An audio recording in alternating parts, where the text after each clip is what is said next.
നമ്മുടെ ഈ എടക്കര ഭാഗത്തല്ലേ, കഴിഞ്ഞ പ്രാവശ്യം നിങ്ങൾക്ക് ഓർമ്മ ഉണ്ടാവും, നമ്മൾ തൊട്ടടുത്ത് പള്ളിയിൽ നിന്നാ ഭാഗത്ത് എനിക്ക് ഓർമ്മല്ല, നമ്മുടെ എടക്കര ഭാഗത്ത് പെണ്ണ് എനിക്ക് ഇന്ന ചെക്കൻ എന്നെ കല്യാണം കഴിച്ചു, പേരെടുത്ത് പറഞ്ഞത്രേ, പേരെടുത്ത് പറയാ, ഇന്ന ആൾക്ക് എന്നെ കല്യാണം കഴിച്ചു കൊടുക്കണം. മോളെ 18 തികഞ്ഞ് 2 ആഴ്ചയല്ലേ ഉള്ളൂ, അപ്പം ഈ പെൺകുട്ടി വരെ ഞാൻ ചാടിപ്പോകുന്നു, ഉമ്മാൻ്റെ മുഖത്തൊക്കെ ഞാൻ ചാടിപ്പോകുന്നു പറഞ്ഞു. അത് ഉമ്മ വാപ്പാനോട് പറഞ്ഞു. അപ്പോൾ ഉപ്പ നാട്ടിലൊരു നല്ല മനുഷ്യനാണ്, 5 വക്തിനും പള്ളി പോലും സാധു. ആ ഉപ്പ പറഞ്ഞു ഭാര്യയോട്, ഈ ഉമ്മയോട്, ചാടിപ്പോയാൽ നമ്മുടെ ജീവിതമൊക്കെ പോയില്ലേ, ഈ നാട്ടിൽ പിന്നെ തലപൊക്കി നടക്കണം, അപ്പോൾ നമുക്ക് കല്യാണം കഴിച്ചു കൊടുക്കാറ്. കല്യാണം കഴിച്ചു കൊടുത്തു. എത്ര ലക്ഷങ്ങൾ മുടക്കിയിട്ടറിയാം. കല്യാണം കഴിച്ചു. 2-3 ദിവസം കഴിഞ്ഞപ്പോൾ ഈ പെണ്ണ് പറയുകയാണെന്ന് എനിക്കവനെ വേണ്ട. ഇത്ര എളുപ്പമുണ്ടറിയാം. ലക്ഷങ്ങൾ മുടക്കി കല്യാണം നടത്തിയിട്ട് പെട്ടെന്ന് നമ്മുടെ നാട്ടിലൊക്കെ ഇപ്പോൾ നടന്നുകൊണ്ടിരിക്കുന്നുണ്ട്. എത്ര പെട്ടെന്നാ എനിക്കവരെ വേണ്ട. അപ്പോൾ ഉമ്മ അത് ഈ വാപ്പയോട് പറഞ്ഞു. ഉപ്പ വന്ന് മോളോടൊന്ന് ദേഷ്യം പിടിച്ചു. ദേഷ്യം പിടിച്ചെന്തോന്ന് പറഞ്ഞു പോയതാണ്. ഉടനെ തന്നെ പെൺകുട്ടി ഫോൺ ചെയ്തു പോലീസ് സ്റ്റേഷനിലേക്ക്. എന്നിട്ട് പറഞ്ഞു, പ്രായപൂർത്തി 18 വയസ്സ് തികയാതെ എൻ്റെ ഉമ്മയും ഉപ്പ എന്നെ കല്യാണം കഴിച്ചു വിട്ടുപോകുന്നു. ആ പാവങ്ങളുടെ അവസ്ഥ നിങ്ങൾ ആലോചിച്ച് നോക്കൂ. 20 കൊല്ലത്തെ തടവ് ശിക്ഷ. നാട്ടുകാരൊക്കെ കൂടി ഇപ്പം രക്ഷപ്പെടുത്തിയെന്ന് അറിയാൻ കഴിഞ്ഞു. എന്താവട്ടെ, ഈ പെൺകുട്ടി ഒരൊറ്റ കോള്.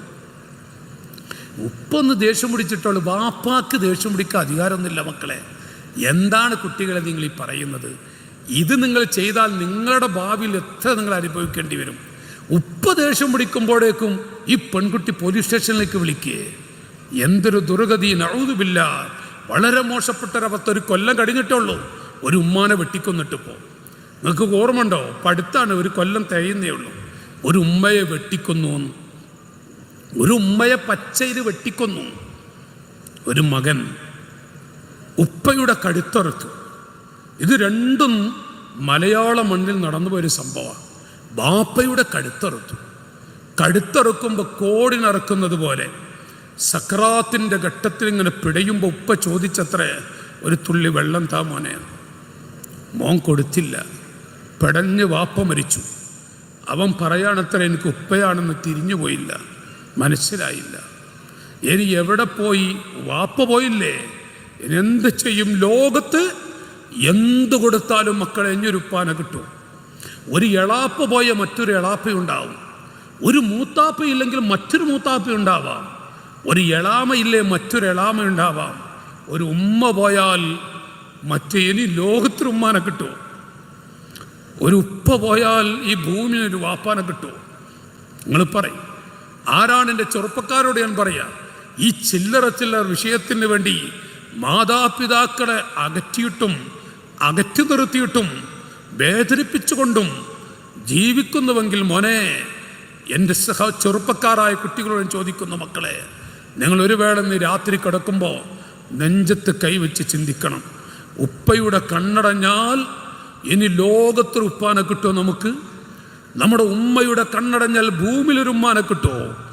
കോടിക്കണക്കിന് ഡോളർ കൊടുത്താലും കിട്ടാത്ത, കോടിക്കണക്കിന് രൂപ കൊടുത്താലും കിട്ടാത്ത 2 മുത്തുകൾ ഭൂമിയിൽ ലോകത്തല്ലാഹു നമുക്ക് നൽകിയിട്ടുണ്ടെങ്കിൽ എൻ്റെ മോനെ നമ്മുടെ ഉമ്മയും ഉപ്പയുമാണ്. വേറെ എല്ലാത്തിനും പകരം വയ്ക്കാനുണ്ട്. റസൂലുള്ളാഹിനെ മാറ്റിവെച്ച് ഞാൻ സംസാരിക്കുന്നു. എല്ലാത്തിനും പകരം വെക്കാനുണ്ട്. മാതാപിതാക്കൾ എന്ന് പറയുന്നത് ഇവരെയാണോ നമ്മൾ അകറ്റുന്നത്? ഇവരെയാണോ നമ്മൾ കരയിപ്പിക്കുന്നത്? ഇവരെയാണോ നമ്മൾ വേദനിപ്പിച്ചുകൊണ്ട് നമ്മുടെ ജീവിതം തുരച്ചു കളയുന്നത്? ചില്ലറ ശഹ്വത്ത് വീട്ടാൻ, വികാരശമനമടക്കാൻ ഈ മാതാപിതാക്കളെ കരിവെപ്പിച്ചു വേണോ? ഈ മാതാപിതാക്കളെ വെടിച്ചെറിഞ്ഞിട്ട് വേണോ? നോക്കൂ നിങ്ങൾ, ഞാൻ എൻ്റെ കുട്ടികളോട് ഓർമ്മപ്പെടുത്തുന്ന മാതാപിതാക്കൾ അവർ വലിയ മുത്തുകളാണ്. അവരെ മാറ്റിവെച്ചിട്ടൊരു ജീവിതം അരുത് മക്കളെ, അരുത്. സാധാരണ നമുക്ക് കേൾക്കാറുണ്ട് വാളുകളും മറ്റുമൊക്കെ, മാതാപിതാക്കൾ നമ്മളെ എല്ലാമാണ്. പഴയ കാലത്തൊക്കെ മാതാപിതാക്കളോട് കൃഫുള്ളൊരു ജീവി പെൺകുട്ടികൾ എന്ന് പറഞ്ഞാൽ വല്ലാത്ത കൃഫുള്ള മക്കളാണ്. അപ്പം അവരെ കൊണ്ടാപ്പോൾ ഏറ്റവും വലിയ അതാപം സഹിക്കേണ്ടി വരുന്നു. അവരാണ് ഇപ്പോൾ ഏറ്റവും വലിയ അതാപം. അവരെ കൊണ്ട് തന്നെ ഈ പെൺമക്കളുടെ വിഷയത്തിൽ പേടിൻ്റെ ആൺകുട്ടികളെക്കാളും പേടി ഇപ്പൊ പെൺകുട്ടികളുടെ കാര്യത്തിലാണ്. പണ്ട് ആൺകുട്ടികളുടെ വിഷയത്തിലായിരുന്നു, ഇപ്പൊ നേരം മറിച്ച പെൺകുട്ടികളുടെ കാര്യത്തിൽ. നഊദു ബില്ലാഹ്. അള്ളാഹു നമ്മുടെ മക്കളൊക്കെ കാക്കുമാറാവട്ടെ. അള്ളാഹു നമ്മുടെ മക്കൾക്കൊക്കെ നല്ല ബുദ്ധി കൊടുക്കുമാറാവട്ടെ. ഞാൻ പറഞ്ഞു വരുന്നത്, ലോകത്തൊരു കുട്ടിക്കും എൻ്റെ മക്കളെ തർക്കമില്ലാത്ത ഒരു വിഷയം തന്നെയാണ്. എത്രയോ വാളുകളും സീഡുകളും നിങ്ങൾ കേട്ട് കാണും. ഈ പ്രസംഗിക്കുന്നവൾ എൻ്റെ ഉമ്മയുടെ ഉപ്പയുടെ മുഖത്ത് ഞാൻ സന്തോഷിപ്പിച്ചൊരു നോട്ടം നോക്കിയാൽ എനിക്ക് ലഭിക്കുന്നത് ഇല്ലാ കതബല്ലാഹു ലഹു ബികുല്ലി നദറത്തിൽ ഹജ്ജത്തൻ മബ്റൂറ. സല്ലല്ലാഹു അലൈക യാ റസൂലല്ലാഹ്, സല്ലല്ലാഹു അലൈക യാ ഹബീബല്ലാഹ്, സല്ലല്ലാഹു അലൈക യാ ശഫീഅൽ മുദ്നിബീൻ. മാ മിൻ വലദിൻ, ഏതെങ്കിലും ഒരു മകനോ മകളോ, യൻദുറു ഇലാ വാലിദൈ, മാതാപിതാക്കളുടെ മുഖത്ത്, ഉസ്താദുമാർ ഉമറാക്കളൊക്കെ ഇവിടെയുണ്ട്, ഞാനവരെ ഇരുത്തി ഓർമ്മപ്പെടുത്തുന്നു, മാതാപിതാക്കളുടെ മുഖത്ത് ഒരു മോനെങ്ങാനും മുഖത്ത് നോക്കി സന്തോഷിപ്പിച്ച് ഒരു നോട്ടം നോക്കുന്നുവെങ്കിൽ ഇല്ലാ കതബല്ലാഹു ലഹു ബികുല്ലി നദറത്തിൻ ഹജ്ജത്തൻ മബ്റൂറ, ഒരു നോട്ടത്തിന് അല്ലാഹു മബ്റൂറായ ഹജ്ജ് ചെയ്ത പ്രതിഫലം കൊടുക്കുന്നതാണ്. മബ്റൂർ എന്ന് പറയുന്ന ഹജ്ജിന് പോയ ആളുകൾ ഇവിടെ ഇല്ലേ? 40 ദിവസം 4 ലക്ഷം മുടക്കി, 5 ലക്ഷം മുടക്കി 45 ദിവസം ഇബാദത്ത് ചെയ്തു വന്നാലും മബ്റൂറായ ഹജ്ജ് എന്ന് പറയാൻ പറ്റുമോ? മബ്റൂർ എന്ന് പറഞ്ഞാൽ കയൗമ വലദത്തുഹു ഉമ്മുഹു, ഉമ്മ പ്രസവിച്ച കുഞ്ഞിനെ പോലെയാണ്. എന്നാൽ മാതാപിതാക്കളെ സന്തോഷിപ്പിച്ചുകൊണ്ട് ഉമ്മ ഉപ്പ എന്ന് വിളിക്കുന്ന മക്കൾക്ക് മബ്റൂറായൊരു ഹജ്ജ് ചെയ്ത പ്രതിഫലം. ഒരു സ്വഹാബി ചോദിച്ചു, നബിയേ യാ റസൂലല്ലാഹ്, എൻ്റെ ഉപ്പയുടെ മുഖത്ത് 100 പ്രാവശ്യം നോക്കിയാലോ? മിഅത്ത ഹജ്ജ, മോനെ 100 ഹജ്ജ് ചെയ്ത പ്രതിഫലമാണ്. ഇതാരോട് പറയും നാട്ടുകാരെ? ഈ വാഴ ഈ കാലഘട്ടത്തിൽ പറയാൻ പറ്റുമോ? 10 കൊല്ലം മുമ്പ് പറയുമ്പോൾ എന്തൊരു സന്തോഷമായിരുന്നു. 10 കൊല്ലം മുമ്പ് മാതാപിതാക്കളുടെ മുഖത്ത് അവരുത്തം മാതാവ് 100 വട്ടം നോക്കിയാലോ 100 ഹജ്ജ് ചെയ്ത പ്രതിഫലമെന്ന് 10 കൊല്ലം മുമ്പ് വാഴ പറയുമ്പോൾ മനസ്സ് നിറയുമായിരുന്നു. ഇപ്പം മനസ്സ് വേദനിക്കുകയാണ്. ഇത്രയും മഹത്വമുള്ള ഉമ്മയാണോ വലിച്ചെറിഞ്ഞിട്ട് ഏതെങ്കിലും ചെക്കന്മാരും ഒത്തുപോകുന്നത്? ഇത്രയും മഹത്വമുള്ള ഉപ്പയെ വലിച്ചെറിഞ്ഞുകൊണ്ടാണോ എൻ്റെ മോളെ ഒരു ചെക്കനും ഒത്തുപോകുന്നത്?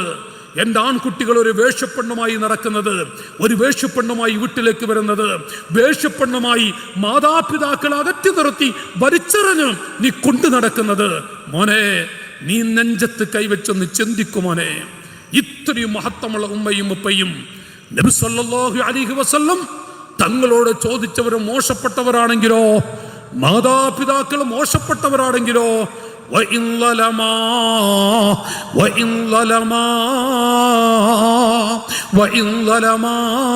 അവരെത്ര